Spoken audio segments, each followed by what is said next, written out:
Rebecca Martinez had always been the odd one out at Titan Defense Solutions.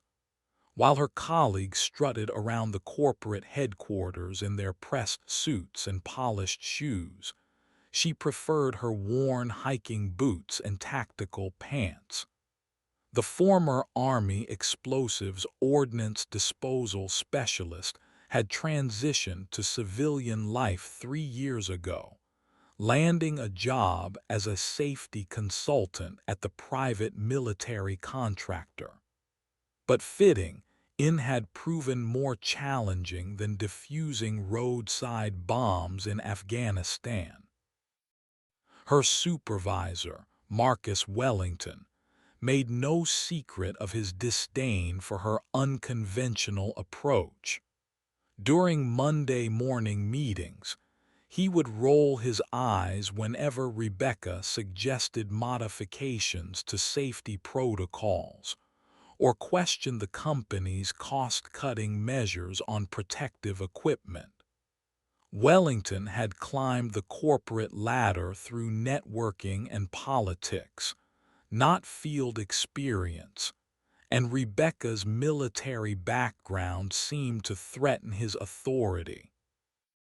Martinez brings too much baggage from her service days, Wellington had told the department heads during a closed-door meeting she wasn't supposed to know about. She's paranoid, always seeing threats that aren't there. Frankly, she's becoming a liability to team morale and our client relationships. The comment had reached Rebecca through Jennifer Kim, a sympathetic colleague in accounting who'd overheard the conversation. Jennifer had quietly slipped Rebecca a note during lunch, warning her that Wellington was building a case to have her transferred to a less critical position or potentially terminated altogether.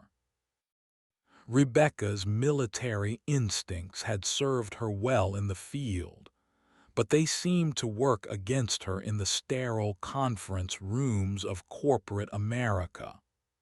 While her colleagues focused on profit margins and quarterly reports, she couldn't shake the habit of analyzing every situation for potential dangers. Her detailed safety assessments were often dismissed as excessive, her recommendations for additional training labeled as unnecessary expenses. The irony wasn't lost on her. She'd spent years protecting soldiers from explosive devices, saving countless lives through her expertise and attention to detail. Now, in a company that profited from military contracts, those same skills were viewed as a hindrance rather than an asset. Wellington had been systematically undermining her authority for months. He'd reassigned her most important projects to other team members, excluded her from key client meetings, and consistently interrupted her during presentations. Last week, he'd even suggested she might be better suited for a desk job somewhere else, during a performance review that felt more like an interrogation. But Rebecca wasn't ready to give up. She'd fought too hard to build a civilian career after leaving the military, and she wasn't about to let a bureaucrat with no field experience destroy everything she'd worked for. She knew her worth, even if Wellington and his allies couldn't see it. Tomorrow's inspection of the new training facility would be her chance to prove herself once again. Little did she know that her supposed liability would soon become everyone's salvation. The morning sun cast long shadows across the Titan Defense Solutions parking lot as Rebecca arrived for what she suspected might be her last major assignment. Wellington had made it clear during Friday's staff meeting that the inspection of the new training facility was a formality, nothing more than a box-checking exercise to satisfy their insurance requirements before the grand opening next week. "We've already had the contractors do their safety walkthrough," Wellington had announced, his tone dismissive. "This is just standard protocol. Should be a simple in-and-out job." Rebecca had noticed the subtle emphasis on simple, another dig at her tendency to complicate straightforward tasks. She'd also caught the meaningful glances exchanged between Wellington and his supporters when he announced she'd be leading the inspection team. It felt like a setup, a chance for him to demonstrate her incompetence in front of the client representatives who would be observing. The training facility was Titan's newest venture, a state-of-the-art complex designed to prepare security personnel for overseas deployments.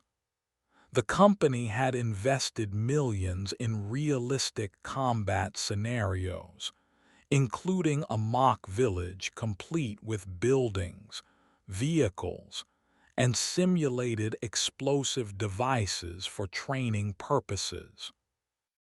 Rebecca's team consisted of herself, two junior safety inspectors, and unfortunately, Wellington, who decided to attend personally to ensure quality control.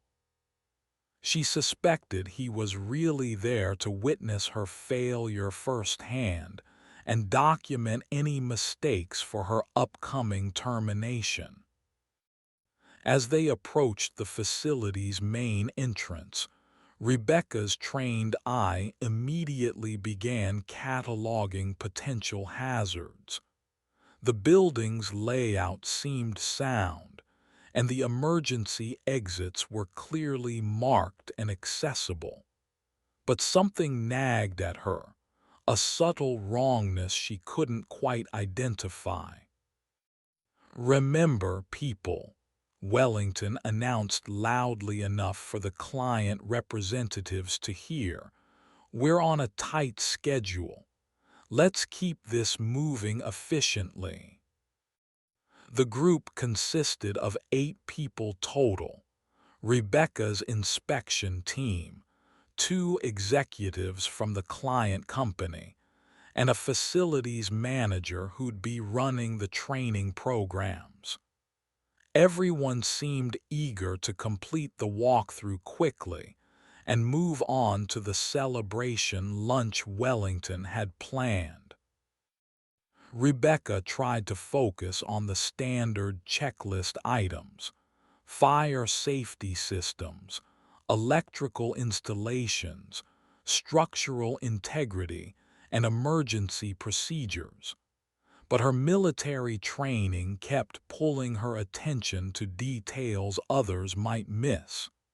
The way certain areas had been hastily constructed, the unusual placement of some equipment, the fact that the contractors had left several areas poorly lit.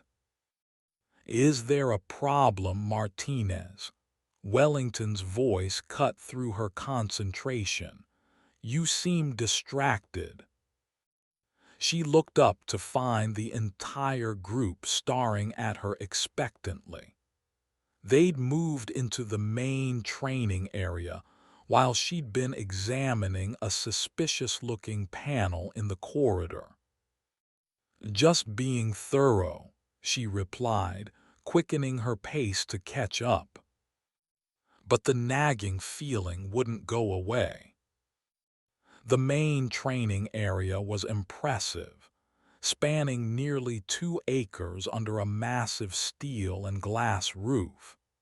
The mock village looked incredibly realistic, complete with dusty streets, concrete buildings, and abandoned vehicles positioned to simulate a Middle Eastern urban environment.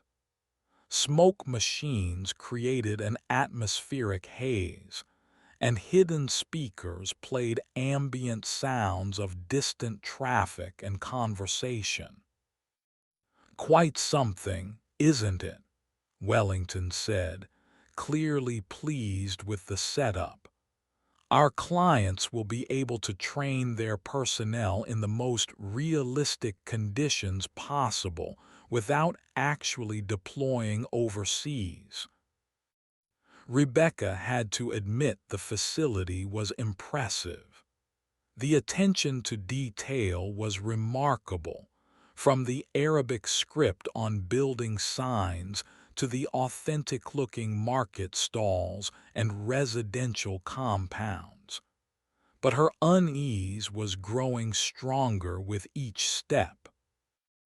The training scenarios were designed to be as realistic as possible, which meant the facility contained numerous simulated explosive devices.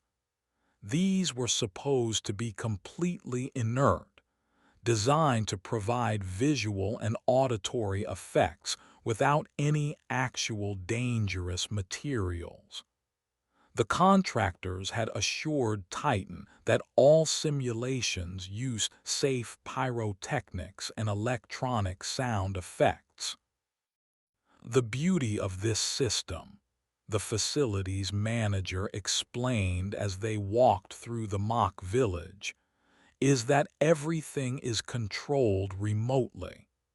We can trigger explosions, gunfire sounds, even simulated chemical attacks from the control room. Trainees never know what to expect." Rebecca nodded, but something about his explanation troubled her. She'd worked with similar training facilities during her military service, and there were usually more visible safety markers and warning systems. Here, the simulation devices were almost too well hidden. "What about the safety protocols?" she asked. "How do you ensure the simulated explosives don't accidentally interact with real ordnance during training exercises?" Wellington shot her an irritated look. "That's not our concern, Martinez. The contractors certified everything as safe. We're not here to second-guess their expertise." But Rebecca's instincts were screaming that something was wrong. The facility felt too authentic, too dangerous. And the more she looked around, the more she noticed details that didn't quite add up. The group paused near a simulated market area where several mannequins dressed in traditional Middle Eastern clothing created the illusion of civilian populations. The facility's manager was explaining how the scenarios could be customized for different types of training when Rebecca noticed something that made her blood run cold. Half buried in the sand near one of the market stalls was a small, discolored piece of metal. To anyone else, it would have looked like part of the realistic debris scattered throughout the village. But Rebecca's trained eye recognized it immediately. It was a fragment of an actual explosive device. Her heart rate spiked as she scanned the area more carefully. There, partially concealed beneath a piece of corrugated metal, was another telltale sign, and another near the base of a concrete barrier. The more she looked, the more she saw evidence of what appeared to be real ordnance mixed in with the simulated devices. "Excuse me," she said, trying to keep her voice calm. "I need to take a closer look at something." Wellington sighed dramatically. "Martinez, we really need to keep moving. The clients have a flight to catch." But Rebecca was already moving toward the suspicious area, her training taking over. She knelt beside the first fragment, careful not to touch it, and used her flashlight to examine it more closely. Her worst fears were confirmed. This wasn't a simulation device at all. "Everyone needs to stop moving," she said, her voice carrying the authority of someone who'd spent years in life-or-death situations. "Right now." The group froze, startled by the sudden change in her tone. Wellington's face flushed red with embarrassment and anger. "Martinez, what the hell do you think you're doing?" he hissed. "You're embarrassing us in front of the clients." Rebecca stood slowly, her eyes scanning the ground around their feet. The pattern was becoming clear now. The contractors hadn't just built a training facility.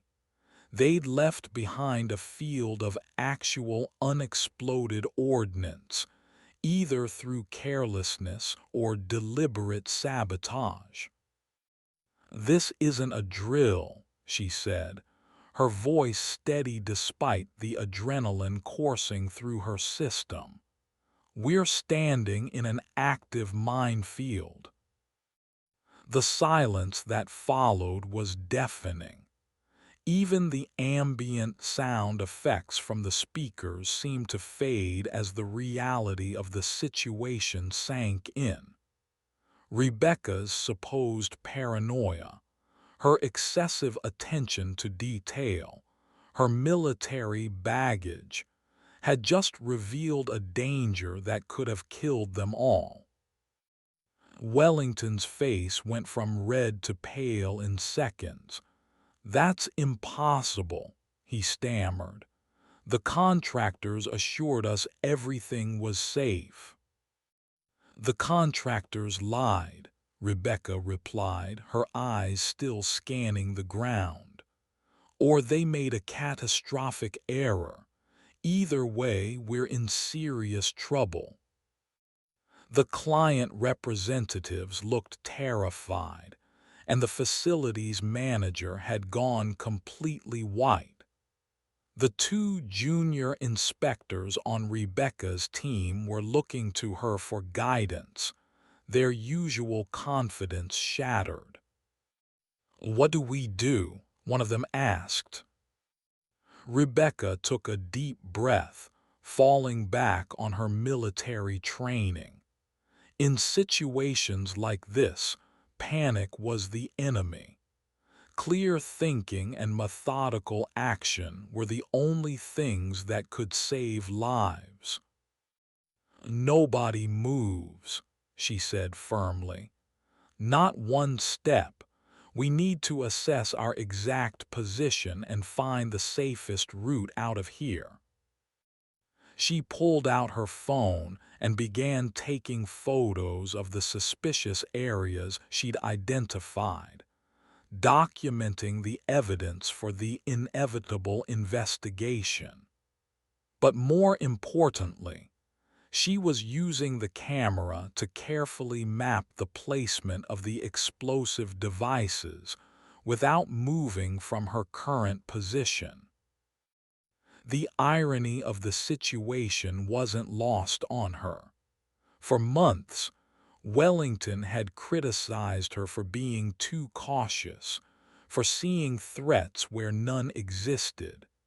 Now, Her supposed liability had become their lifeline.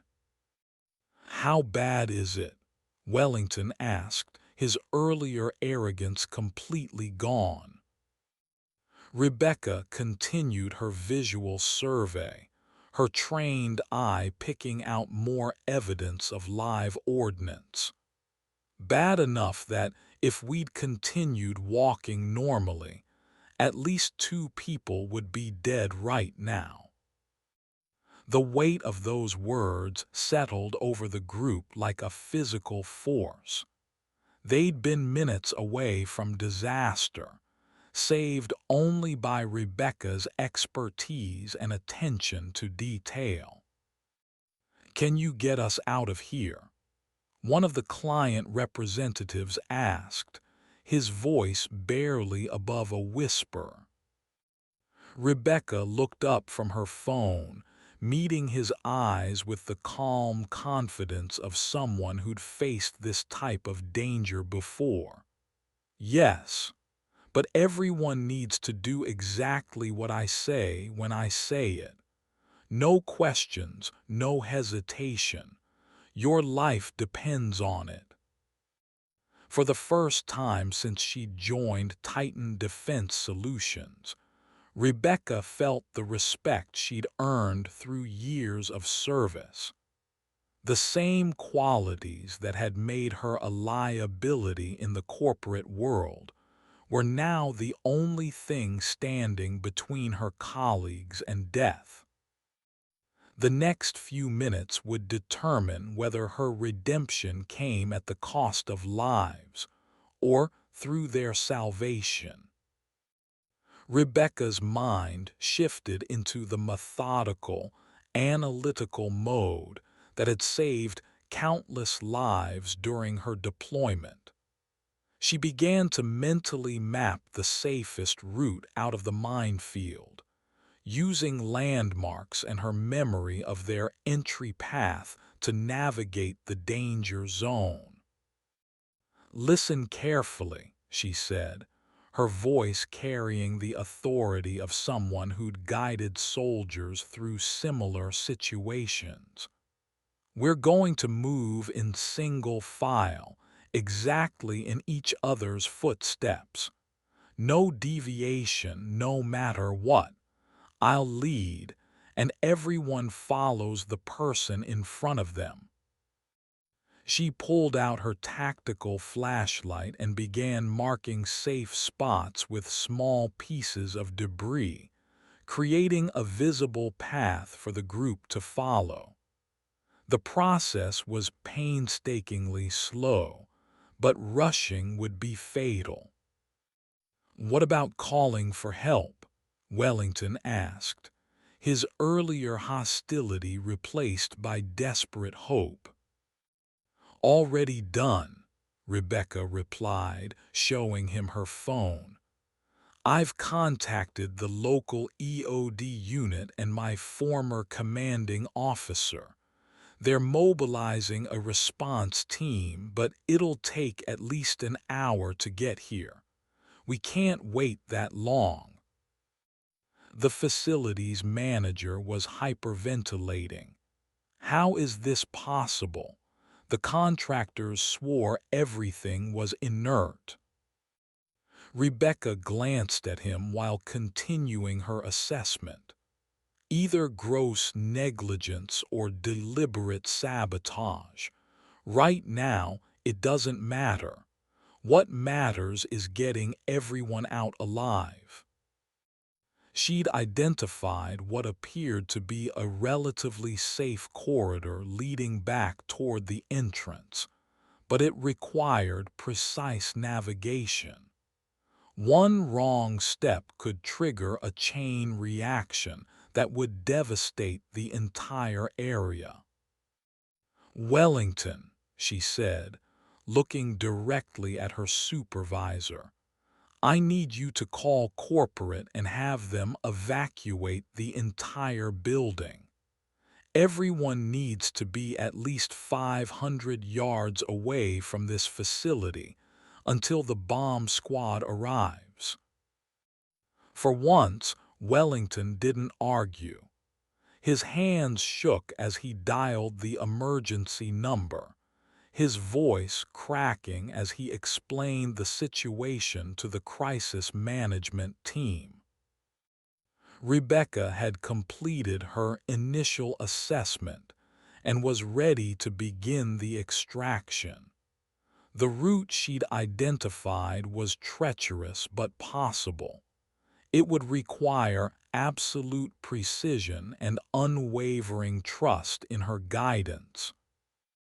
"We're going to move now," she announced. "Stay exactly behind me, watch where I step, and don't look down at the ground. Focus on my back and follow my movements precisely." She took the first step, her boot finding solid ground that she'd visually confirmed was safe. Behind her, she could hear the controlled breathing of her colleagues as they prepared to trust their lives to her expertise. The woman they'd called a liability was now their only hope for survival. The extraction began with agonizing slowness. Rebecca's first few steps were the most critical, establishing a safe path that the others could follow without deviation. Each footfall was deliberate, calculated, guided by her years of experience reading the subtle signs of buried explosives. "Step exactly where I stepped," she called back to the group. "Don't try to find a more comfortable position. Comfort will get you killed." The junior inspector directly behind her was doing well, his military background helping him understand the gravity of the situation. But she could hear the ragged breathing of the civilians in the group, their fear threatening to override their ability to follow instructions. "Talk to me," Rebecca said, her voice calm and reassuring. "Tell me about your families, your plans for the weekend. Keep your minds occupied." It was a technique she'd learned during her deployment, a way to keep soldiers focused on something other than the immediate danger. The human mind needed something to anchor to in extreme situations. Wellington's voice came from somewhere in the middle of the group. "My daughter has a piano recital on Saturday. She's been practicing for months." "That's good," Rebecca replied, taking another careful step. "What piece is she playing?" As Wellington described his daughter's musical abilities, Rebecca continued her methodical progress. She'd covered about 20 yards of the estimated 100-yard danger zone, but the most treacherous section was still ahead. The facilities manager spoke up next, his voice steadier now. "I've got a fishing trip planned with my son.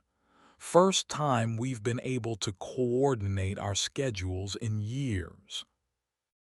"Sounds perfect," Rebecca said, pausing to examine a suspicious area ahead. "What kind of fish are you hoping to catch?" The conversation continued, providing a psychological lifeline for the group while Rebecca navigated the physical minefield. She'd found her rhythm now, the familiar dance of detection and avoidance that had once been second nature. But as they approached the halfway point, she spotted something that made her heart sink. The path ahead was blocked by what appeared to be a cluster of devices, too many to safely navigate around. "Everyone stop," she said quietly. "I need to reassess our route." The group froze, their trust in her guidance absolute. Rebecca studied the obstacle ahead, her mind racing through possible alternatives. There was another path, but it would require backtracking and taking a longer route through an area she hadn't fully surveyed. "What's wrong?" one of the client representatives asked. "A change of plans," Rebecca replied, her voice betraying none of the concern she felt. "We're going to take a different route." She'd been in tighter situations before, but never with civilians depending on her. The responsibility was overwhelming, but she channeled it into focus. The alternative route would test everyone's endurance and trust. Rebecca began the delicate process of turning the group around, a maneuver that required each person to step backward in their own footprints while maintaining the single-file formation. It was one of the most dangerous parts of the extraction, but necessary to reach the alternate route she'd identified. "We're going to reverse our direction," she explained. "Step backward exactly where you stepped forward. Use the person behind you as a guide, but don't rely on them completely. Feel for the firm ground with your feet." The process was nerve-wracking, but everyone managed to successfully reverse course. Rebecca's alternate route led them toward the mock village's western edge, where the construction appeared less dense and the likelihood of buried explosives was lower. As they moved through this new path, Rebecca noticed something that confirmed her worst suspicions. The explosive devices weren't randomly scattered. They were placed in strategic locations, designed to maximize casualties during training exercises. This wasn't an accident or negligence. It was deliberate. "Someone wanted people to die here," she said quietly to Wellington, who was now directly behind her. "What are you saying?" he whispered back. "This is sabotage. Someone with access to the construction site placed these devices specifically to harm trainees. We're not just dealing with a safety violation. We're dealing with attempted murder." The realization added another layer of urgency to their situation. If someone had deliberately created this death trap, they might have additional surprises waiting. Rebecca increased her pace slightly, balancing speed with safety. They'd covered about 60 yards now, and the exit was becoming visible. But Rebecca's experience told her that the final stretch would be the most dangerous. In military contexts, the area near exits was often where the most devastating traps were placed. "Almost there," she called back to the group. "Stay focused." The facility's manager's voice cracked as he spoke. "Will the authorities be able to catch whoever did this?" "That's not my concern right now," Rebecca replied. "Right now, my only job is getting you all out alive." But privately, she was already thinking about the investigation that would follow. Her documentation of the device placement and her testimony about the deliberate nature of the sabotage would be crucial evidence in bringing the perpetrator to justice.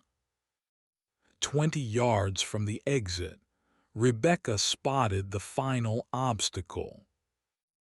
The last 20 yards proved to be the most treacherous section of the entire minefield. Rebecca could see multiple indicators of buried devices, placed in a pattern that suggested they were meant to catch anyone who thought they were safely near the exit. "This is where it gets really dangerous," she warned the group. "The path is going to be very narrow, and there's no room for error."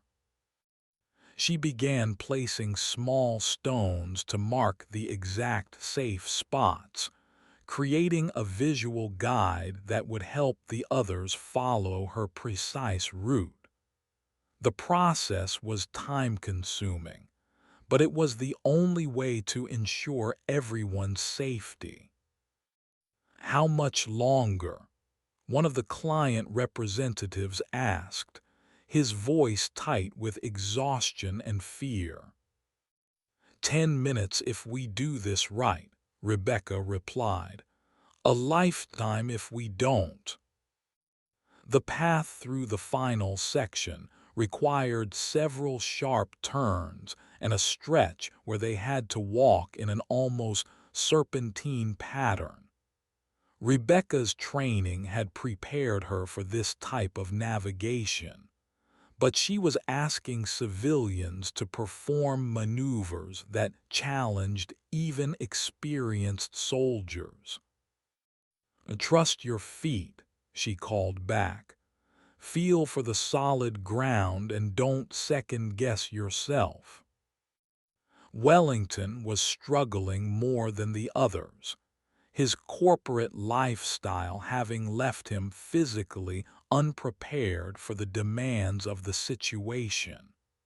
But his determination to see his daughter's piano recital was keeping him focused. "I can see the exit," the junior inspector behind Rebecca announced.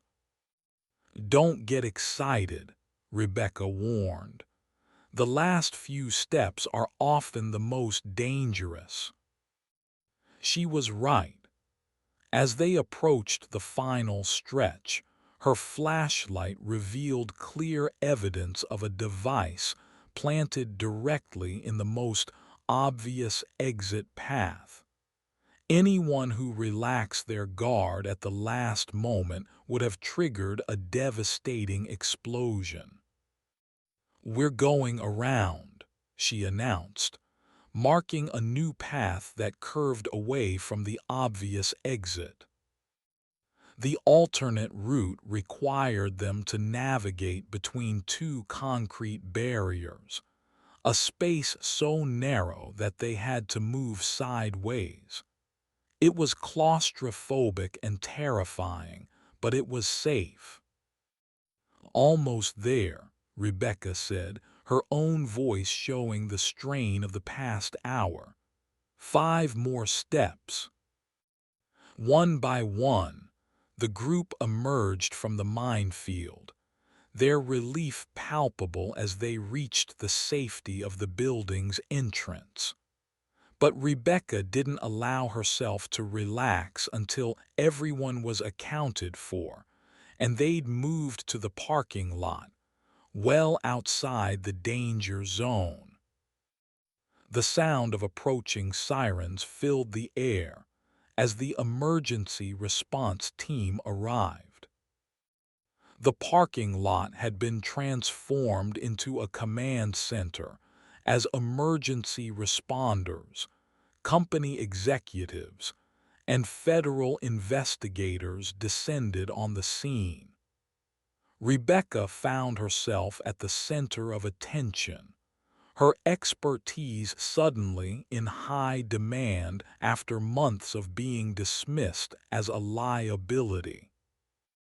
"Ms. Martinez," said Special Agent Patricia Coleman from the Federal Bureau of Investigation.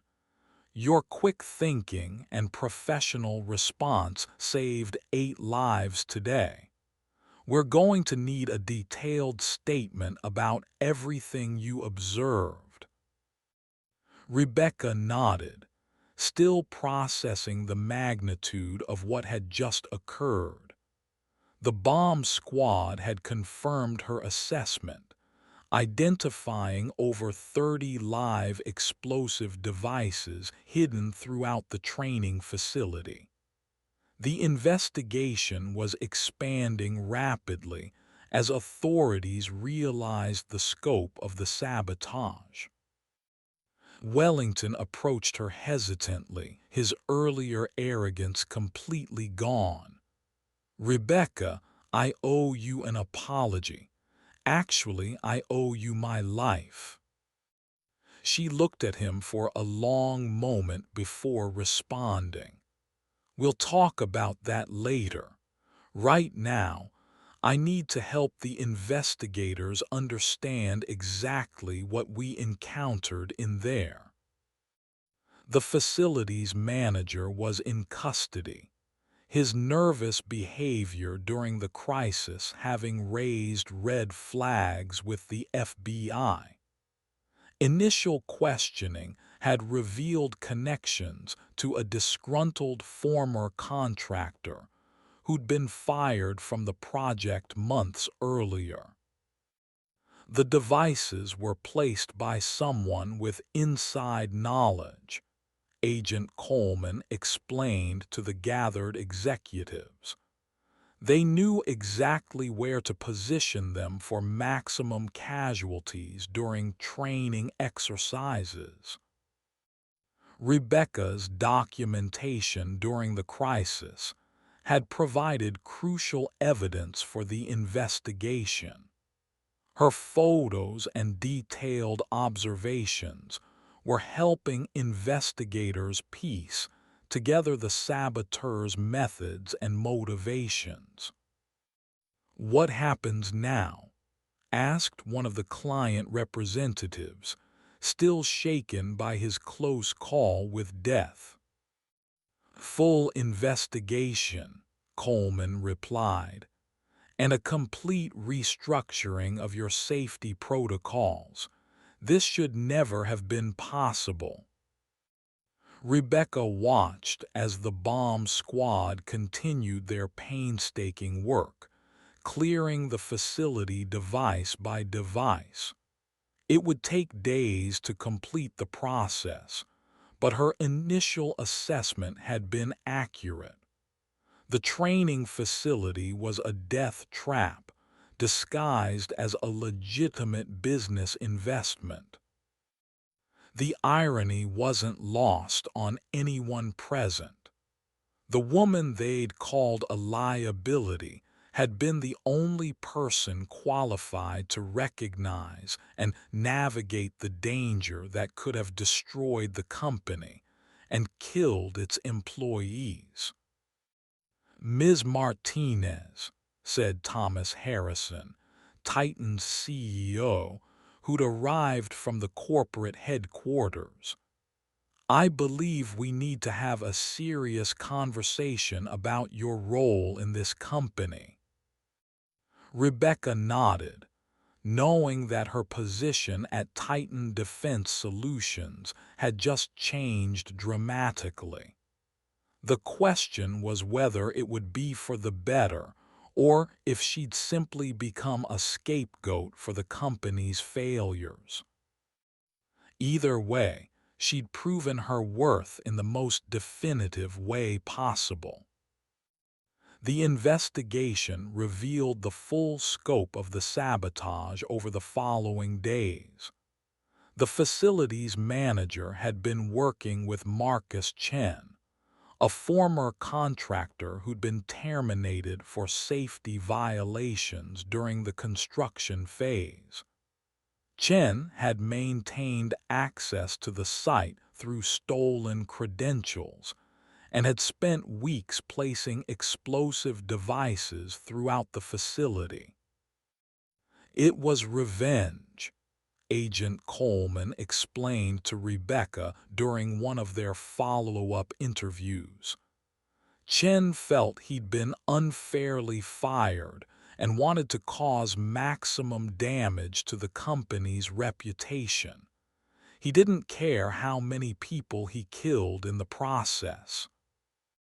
The FBI had recovered detailed plans from Chen's apartment, showing that he'd mapped out the placement of devices to ensure the highest casualty count during training exercises. The first class of trainees had been scheduled to begin the following week. Without your intervention, Coleman continued, we would have been dealing with a mass casualty event. Dozens of people would have died. Rebecca found little satisfaction in the praise. The fact that such a plot had been possible in the first place revealed systemic failures in the company's security and oversight procedures. Wellington had been removed from his position, not for incompetence, but because his hostility toward Rebecca had created a dangerous environment where critical safety concerns were dismissed. His replacement was Jennifer Kim, who'd proven herself to be both competent and supportive of thorough safety protocols. I want you to know, Kim said during their first meeting, that things are going to be different around here. Your expertise isn't a liability. It's exactly what we need. Rebecca appreciated the sentiment, but she was still processing the betrayal she'd experienced. Months of being marginalized and dismissed had taken their toll, and she wasn't sure she could trust the company's newfound appreciation for her skills. I need some time to think about my future here, she told Kim honestly. The media coverage had been extensive, with Rebecca reluctantly accepting interviews to discuss the importance of proper safety protocols and the dangers of dismissing experienced professionals. She'd become something of a reluctant hero, but the attention made her uncomfortable. You saved lives, Kim insisted. That should count for something. It should have counted for something before people were in danger, Rebecca replied. The conversation highlighted the complex emotions she was wrestling with. Relief at having prevented a tragedy, anger at the systemic failures that had made it possible, and uncertainty about her future at a company that had nearly destroyed her career. The settlement negotiations were beginning, and Rebecca knew she held considerable leverage. The question was what she wanted to do with it. The civil lawsuit against Titan Defense Solutions was settled quietly, with the company agreeing to pay substantial damages to all affected parties. Rebecca's attorney had negotiated a particularly favorable settlement, recognizing that her quick thinking had saved the company from a catastrophic wrongful death lawsuit. They're offering you a substantial promotion, her attorney explained. Chief Safety Officer, significant salary increase and complete authority over all safety protocols. It's an impressive package. Rebecca stared out the window of the law office, watching normal people go about their daily lives without the weight of life and death decisions on their shoulders. The offer was tempting, but she wasn't sure she wanted to remain at Titan. "There's something else," the attorney continued. "Harrison wants to meet with you personally. He's flying in from headquarters." The meeting with CEO Thomas Harrison took place in a conference room that had been hastily converted into a private office. Harrison was a tall, distinguished man in his 50s who'd built Titan Defense Solutions from a small security firm into a major government contractor. "Ms. Martinez," he began, "I want to personally apologize for how you've been treated. What happened to you was unacceptable, and I take full responsibility for the culture that allowed it to occur." Rebecca listened politely, but she'd heard similar apologies from executives before. Actions mattered more than words, and she needed to see evidence of genuine change. "I'm not just offering you a promotion," Harrison continued. "I'm asking you to help me rebuild this company's safety culture from the ground up. What happened here can never happen again." The proposal was intriguing. Harrison was offering her not just a position, but the authority to implement the changes she'd been advocating for months. It was an opportunity to turn her nightmare experience into something positive. "I have conditions," Rebecca said. "Name them." "Complete authority over safety protocols. Direct reporting to you, not through middle management. And a promise that safety concerns will never be dismissed for political or financial reasons." Harrison nodded, agreed. "Anything else?" "I want Wellington blacklisted from any future employment in the defense industry. His actions nearly got people killed." "Already done," Harrison replied. "The FBI investigation revealed that his negligence was criminal. He won't work in this field again." Rebecca felt a grim satisfaction at that news. Wellington's career was over, but more importantly, he wouldn't be in a position to endanger others. "I'll need time to consider your offer," she said. "Of course, but I hope you'll stay. The company needs people like you." The irony wasn't lost on either of them. The liability had become invaluable. 2 weeks later, Rebecca accepted the position of Chief Safety Officer at Titan Defense Solutions. Her first act was to implement a comprehensive review of all existing facilities and protocols, ensuring that the near disaster at the training facility could never be repeated.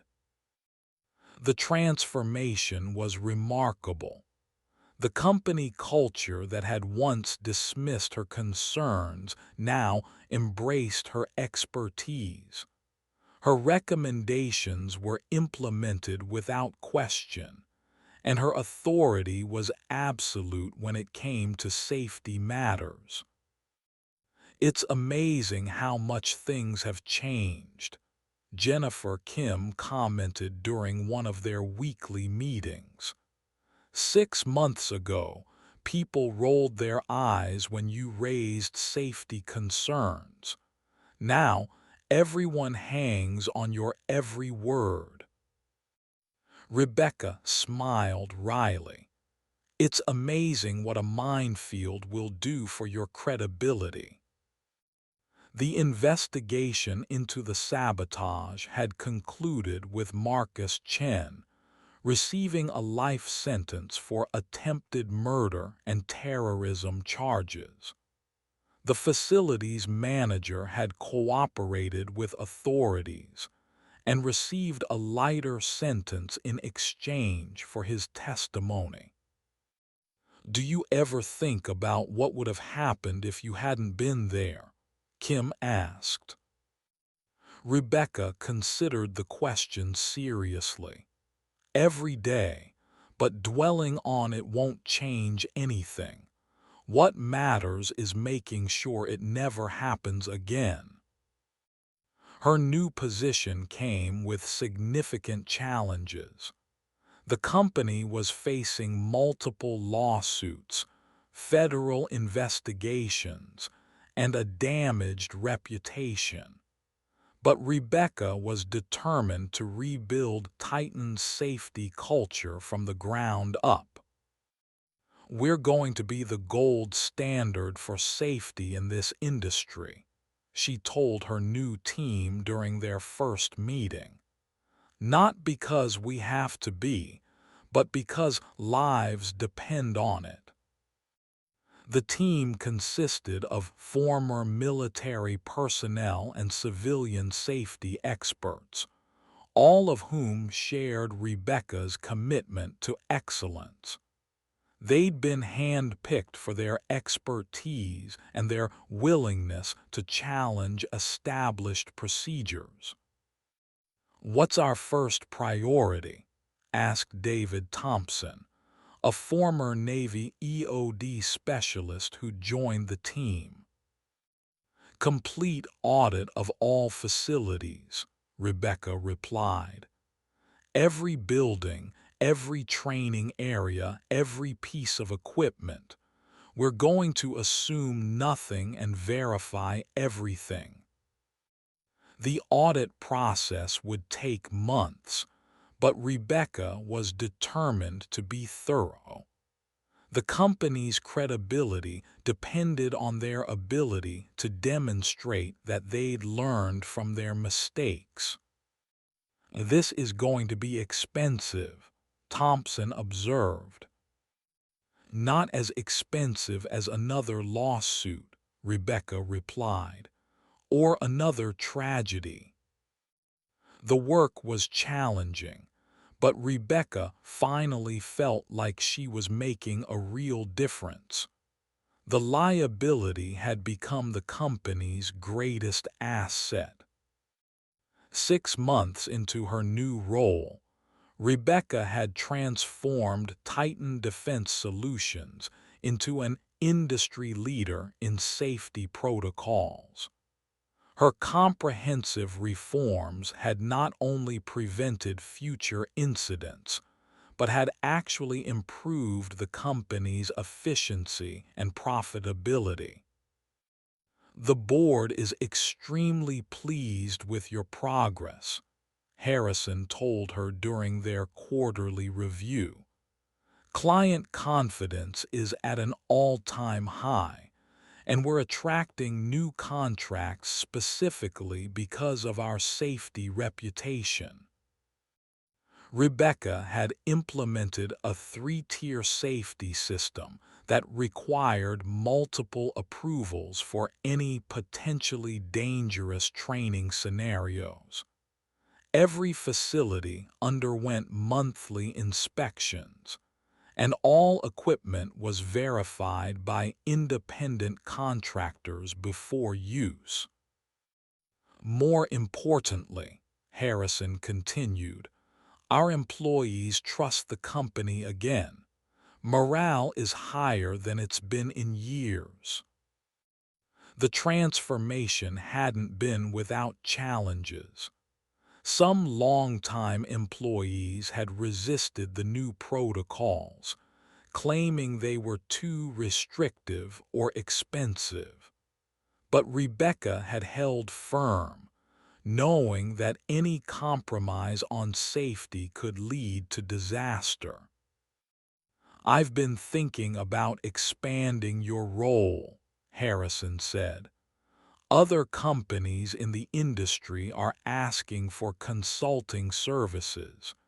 You could help them implement similar safety reforms." The idea was intriguing. Rebecca had received numerous inquiries from competitors who wanted to learn from Titan's transformation, but she was wary of spreading herself too thin when there was still work to be done at her current company. "Let me finish the current audit cycle first," she said. "Then we can discuss expansion." The conversation was interrupted by a knock on the conference room door.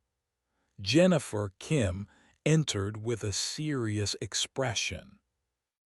"Rebecca, we just received word that the Defense Department is launching a comprehensive review of all military contractors' safety protocols. They're using our system as the model for industry-wide reforms." Rebecca felt a surge of professional pride. Her work was being recognized at the highest levels of government, and her reforms would potentially save lives across the entire industry. "There's more," Kim continued. "They want you to testify before a Senate subcommittee about the importance of safety protocols in military contracting." The request was both an honor and a responsibility. Rebecca would be representing not just Titan Defense Solutions, but the entire principle that safety should never be compromised for profit or convenience. "I'll do it," she said without hesitation. The woman they'd once called a liability was now being asked to help reshape an entire industry. The Senate hearing was scheduled for the following month, giving Rebecca time to prepare her testimony and compile evidence of the reforms she'd implemented. The invitation had come from Senator Patricia Williams, who chaired the Defense Appropriations Subcommittee. "This is your chance to make a real difference," Harrison said as they prepared for the hearing. "Your testimony could influence policy for years to come." Rebecca had mixed feelings about the public attention. She preferred working behind the scenes, but she recognized the importance of the platform she'd been given. Her experience could help prevent other companies from making the same mistakes that had nearly cost lives at Titan. "I want to focus on practical solutions," she told her legal team. "Not just criticism of current practices, but specific recommendations for improvement." The hearing room was packed with industry representatives, government officials, and media personnel. Rebecca had testified before military tribunals during her service, but this was different. The entire defense contracting industry would be watching. "Ms. Martinez," Senator Williams began, "you've been described as a hero for your actions in preventing what could have been a catastrophic loss of life. But I'm more interested in your perspective on how such a situation was allowed to develop in the first place." Rebecca had anticipated this question. "Senator, The problems at Titan Defense Solutions weren't unique. They were symptomatic of an industry-wide culture that prioritizes profit over safety and dismisses concerns raised by experienced professionals. She went on,